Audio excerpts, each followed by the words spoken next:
എനിക്കിവിടെ പിന്നെ കാരറ്റ് പോയാൽ മതി. കാരറ്റ് ബസ്സിലല്ലോ എവിടെ പോകാനൊന്നും തൊട്ട് ബസ്സിൽ ഇവിടെ അല്ലെങ്കിൽ തങ്ങും, പോയില്ലെങ്കിൽ തങ്ങും. അല്ല പിന്നെ രാവിലെ ഇവിടെ വർക്ക് ചെയ്യണം, സെക്യൂരിറ്റി ആയിട്ട് വർക്ക് ചെയ്യുന്നുണ്ട്. ഇപ്പം വരെ നാട്ടിൽ ഡ്യൂട്ടി കഴിഞ്ഞു. എങ്ങനെ പോകുന്ന ഞാൻ ആലോചിക്കുന്നത്. ബസ്സുണ്ടെങ്കിൽ അങ്ങനെ കയറി പോകാറുണ്ട്.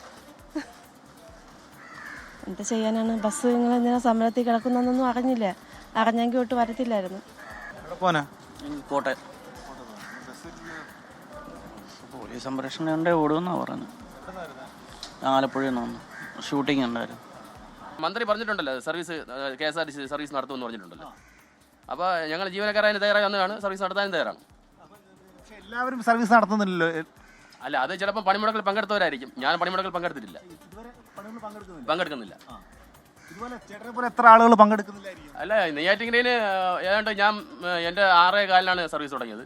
അതിന് മുമ്പ് തന്നെ 20-ൽ കൂടുതൽ സർവീസ് അവിടെ പോയി കഴിഞ്ഞു. നമ്മൾക്ക് യാത്രക്കാരെങ്ങനെ ബുദ്ധിമുട്ടിക്കരുത്, ഒരു വാഹനത്തിനും ബുദ്ധിമുട്ടിക്കരുത്. സമരക്കാർ പിഞ്ചു കുഞ്ഞുങ്ങളും അവർക്ക് സുഖമില്ലാഞ്ഞിട്ട് പോകുന്നതാ, ജോലി സ്ഥലത്തുനിന്ന് വരികയാണ്. അങ്ങനെ ഒരുപാട് ആളുകൾ ഒരുപാട് ദൂരെ നിന്ന് വന്ന് ഇവിടെ എത്തി പണിമുടക്ക് ദിവസം വലയുന്ന ഇതുപോലുള്ള ഒരുപാട് മനുഷ്യർ ഈ തലസ്ഥാന നഗരിയിൽ നമുക്ക് കാണാൻ കഴിയും.